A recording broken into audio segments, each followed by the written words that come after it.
Ladies and gentlemen, this is to welcome you for this lecture. I would like to look at as a reconstruction of the substantive criminal law of Kenya. But before we go further, let us look at the meaning of law as a way of reviewing our previous classes. We understand, as it is, that law is as old as the human society. Wherever people have organized themselves into a community, there is always need for order. Hence, regulation of the behavior of members therein has been felt. Law is basically determined by a political process. In states that legitimately aspire to higher democracy, law progressively accords with what most people recognize as minimum standards. Any deviation from these minimum standards is abhorred. It is then said that such laws have developed from a miscellany of widely expressed and cultivated opinions in society. In states where authoritarianism flourishes, it's often the expression of the dominant political force, usually a dictator, could be a monarch, an oligarchy. Part of the expression of these minimum standards or authoritarian political expressions rubs into what we refer to as public law, of which criminal law pertaining to crimes is an integral part of. Various jurists and scholars have proffered some definitions of law. I have today here picked a few classical examinations to present before you. Thomas Aquinas asserted that law is a rule or measure of action by virtue of which one is led to perform certain actions and restrained from the performance of others.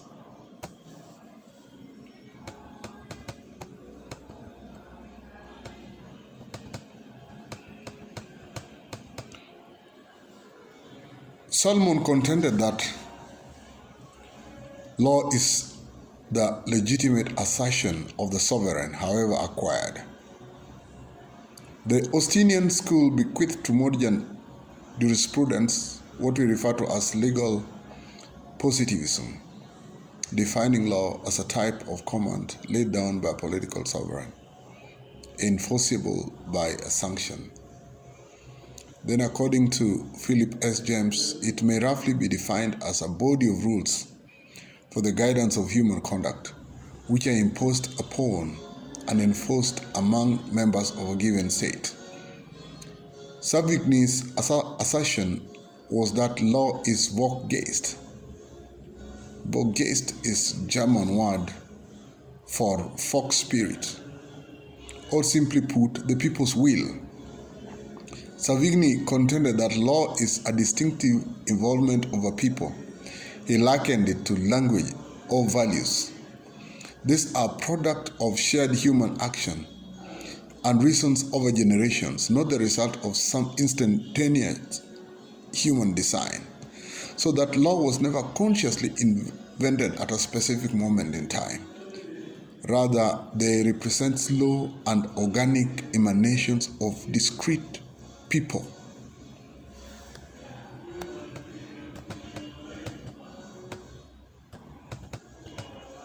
Law sometimes deal with issues that fall under the guise of relationship between private persons and the state, two or more state agencies, or between two or more private actors. They are referred to as substantive law. Substantive law of crime in its entirety, pertaining to crimes and their punishment, is an integral part of that phenomenon. This ought to be differentiated from the adjective law of crimes, which concerns are procedures of processing and adjudicating criminal actions. So we herein look at substantive law of crime as dealing with crimes and punishments as stipulated in law. But adjective refers to us. How do we take these issues? How do we, for example, conduct arrests, conduct trials, deliver judgments, and all that? That's called active, or sometimes it's referred to as criminal law of procedure. So, adjective law of crimes address how criminal cases are handled from the lodging of complaints all the way to acquittal or sentencing. The state do enforce criminal sanctions via a systematic legal procedure. Usually arrests are made, investigations conducted, suspects charged, after which they enter their plea of guilty or not guilty. The courts may acquit or sentence accused persons to some form of punishment in accordance with the law. Further, the manner in which evidentiary rules and principles are applied thereto is also important in outlining the parameters of adjective law of crimes. What's a crime? A crime is a violation of a right when considered in reference to the evil tendency of such violations as regards the community at large. A crime is not only abhorred by members of a society, but also prohibited by the pertinent organized state via legal sanctions or pain of punishment inflicted at its instance. So, Buxton put it this way, that a crime is an act committed in violation of public law, either forbidding or commanding it. He goes on to assert that there are violations of public rights and duties due to the whole community, considered as such because of its aggregate social capacity. Then related to crimes is what we refer to as criminology. Basically, this is a science that's dedicated to the study of crime and delinquency as a social phenomenon. As you know, delinquency deals with offenses that are committed by people who have not yet attained the age of majority, people who are basically minors. When they commit offenses, we refer to them as delinquents, and such actions are referred to as delinquencies. So criminology encompasses the study of the process of lawmaking, law breaching, that is law breaking, social response to criminal and delinquent acts, legal and non-legal processes of handling criminal and delinquent offenders, and methods devised for the prevention of crime and delinquency. A question may be asked if crimes are necessarily evil actions or inactions against the community at large. Do they prejudice society? Yes, crimes do threaten societies. So the state needs to combat them in order to preserve public order, in order to preserve decency, in order to protect citizens from self-help, and provide safeguards against corruption and other forms of exploitation. On the flip side, sometimes the dominant aspects of society, even in democracy, do selfishly engender law in their image and likeness. In Kenya, crimes of vagrancy, drunken disorderly, criminal trespass, among others, is daily used to victimize the poor by a political system that was founded on colonial subjugationism. We are talking about a political system which rationale is to push people down so that they can control them economically, socially, environmentally, and politically. In all ways, the people do not have a voice. That's what I refer to as subjugationism. When the rationale of a political power is to subjugate people so that they feel and remain low, good for exploitation, then you begin to talk about subjugationism. The best way to appreciate the law of crimes is that its substantive provisions are premised on forbidden actions or inactions, as well as promise of pain or punishment at the instance of state, should the offenses be committed. Therefore, a crime is misconduct committed by law. For example, maliciously planning, then killing another person. Murder is an offense under the Penal Code, Cap 63 of the laws of Kenya. Criminal law is an integral part of the state's enforcement of law and order rationale. Further to the foregoing, criminal process is an integral part of the bigger social vista. In the distributive justice claims, substantive criminal law must continuously grow as a vital part of fulfilling the need for greater civilization. Criminal law, as I have said earlier, is basically part of public law, which also includes constitutional law, administrative law. It's exemplified by state's constitutional mandate on protection of the welfare of the people.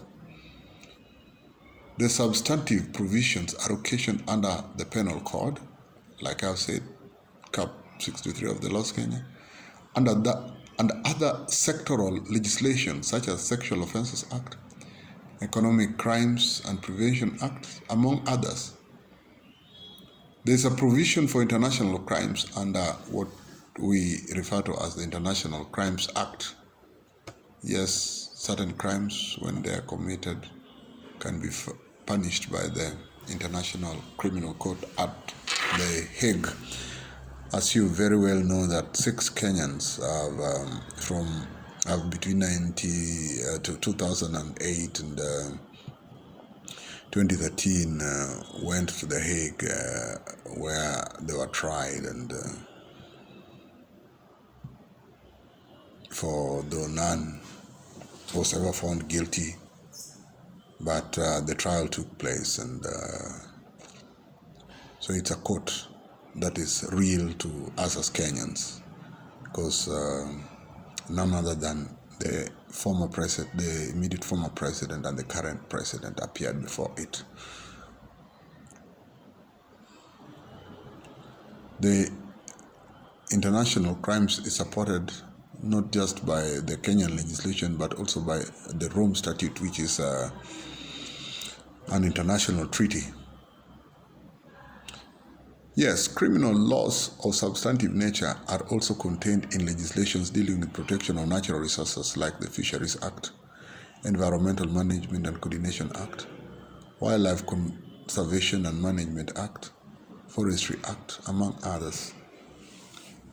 But like I've said, the major law is found in the Penal Code.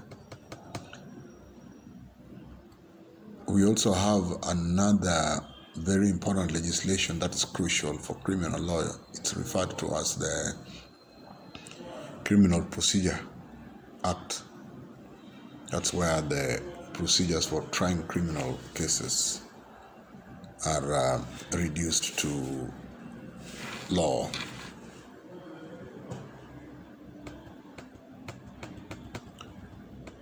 What's the difference between crimes and torts?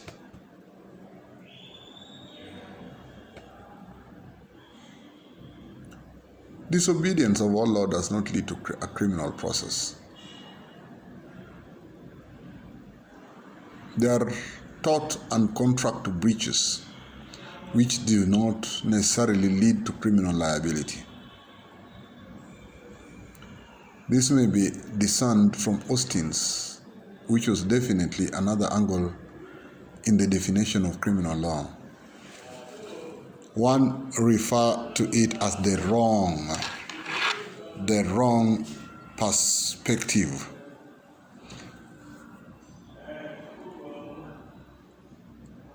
He said that a wrong which is pursued at the discretion of the injured party or his representatives is a civil wrong. A wrong which is pursued by the sovereign or his subordinates is a crime. Law of tort is really an integral part of defining civil injuries. It's also useful in marking out the law of crimes. There are issues which are both tort and criminal, just depend on the process you undertake. Like trespass, you can take an issue of trespass to a civil court. It is also a wrong under the penal code, so you can take it to a criminal court through a criminal procedure. The word tort is derived from French and from original Latin, tortum, which means mischief, injury, wrong, calamity. Latin brought out the expression tortuous. Basically, in English, that would translate to twisted. In legal parlance, it's a wrong that involves a breach of civil duty owed to someone else. This is differentiated from criminal wrongdoing, which involves a breach of duty owed to the society and also does not include breach of contract. Tort cases may comprise such topics as accidents. In Kenya, accident accident cases are notoriously referred to as ambulance chasing cases. A lot of lawyers are in that kind of practice. False imprisonment is an aspect of tort, slander and libel, intrusion of privacy, product liabilities, such as defectively designed consumer products, environmental pollution. It's basically a new area in law of torts, but it has become so deep, especially in countries where pollution is a major issue. It's referred to as toxic torts. A person who suffers legal damage may be able to use tort law to get award, usually monetary compensation, for the said damage from the responsible or liable party. What does constitute a legal injury and what does not defines the law of tort. A person may be held responsible to pay for another's injury caused by them.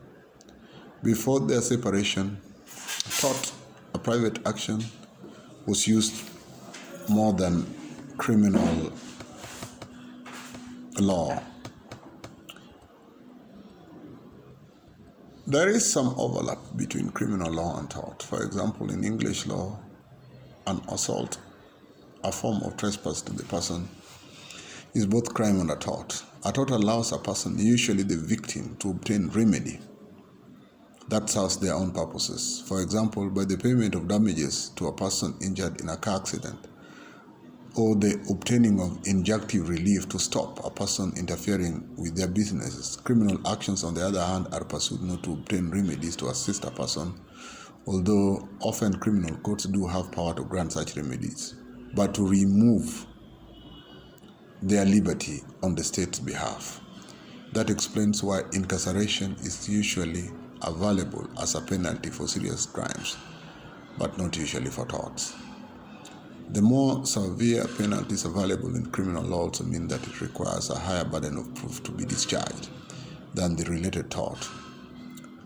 For example, there's a famous American case, some of you may be able to remember it, O.J. Simpson O.J. Simpson was a sportsman. He was accused of killing his wife, some major baseball player. At the murder trial, the jury was not convinced beyond reasonable doubt that O.J. Simpson had committed the crime of murder. So he was acquitted. But in a later civil trial, the jury in that case felt that there was sufficient evidence to meet the standard of preponderance of the evidence required to prove the tort of wrongful death. So, one case, one set of facts, two legal processes will arrive at different decisions. Because in criminal cases, the standard of proof, we call it standard of proof, is usually higher. If there is any doubt, in the prosecution's case, then the case will most likely be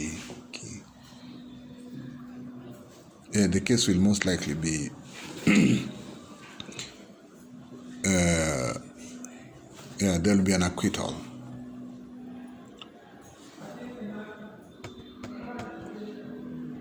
A more concerted study of the distinction between crime and tort revealed more poignancy semiotics rather than scientific validation. A good example is the use of the word felony. This is more indicative of the emphasis a society places on abhorrence of cruelty emanating from fierce or wicked acts or omissions. The same has also been said of the early English cases where such distinctions were made. What are the elements of crime? The cause of a crime must be a person who defies his legal obligation to act in a certain way or desist acting in a certain way. Then there must be an evil intention to commit the crime. In pursuit of such evil intention, an action ensues that hurts another or the society at large. In so doing, such a person deserves punishment. Let's call that mens rea, the evil intention.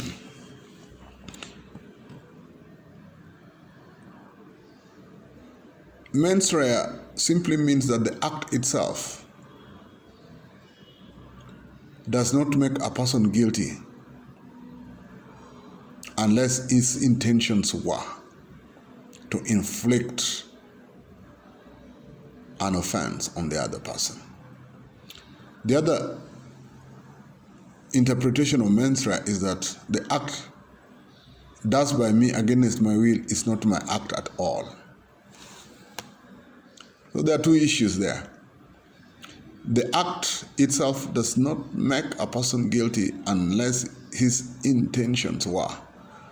Look at it in another way.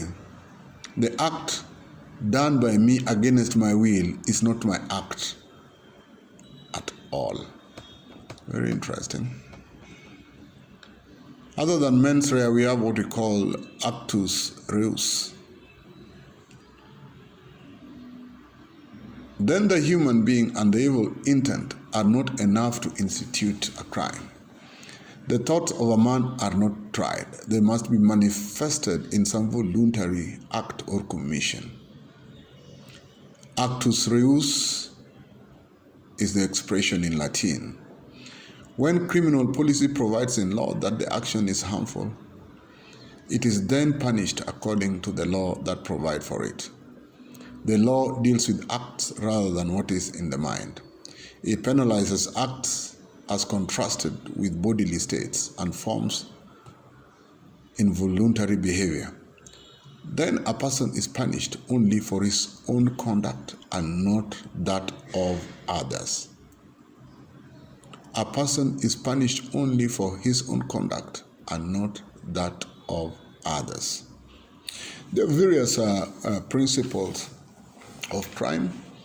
I've provided them in the written lecture. I want you to be able to go through them.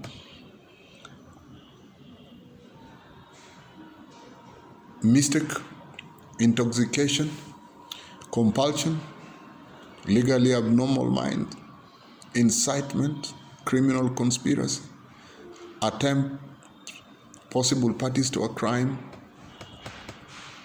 aiders and abettors of crime, accessories before the fact, accessories after the fact, accomplices.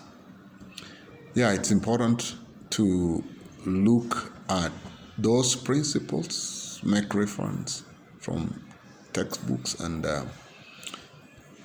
let's try to understand them. Then we have the different types of crimes: fatal offenses against the person, non-fatal offenses against the person, offenses against property, offenses against the state.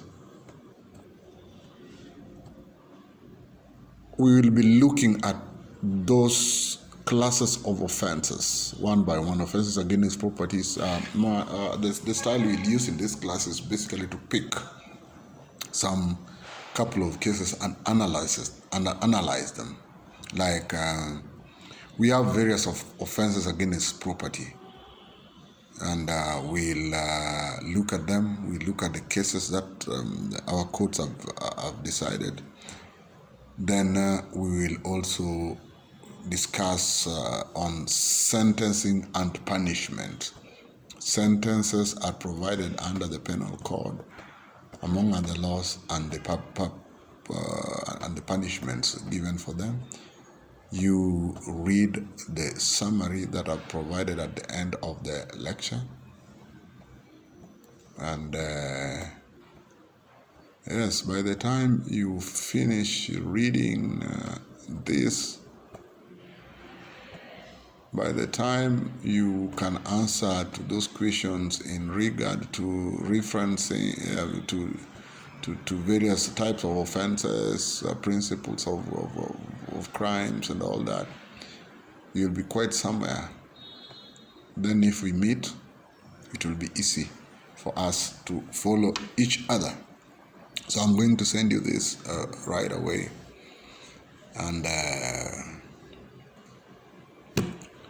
if you have any question, use the WhatsApp page. Hit the WhatsApp page. Let's get involved in various discussions as you encounter them through your readings. Thank you so much. Have a good evening.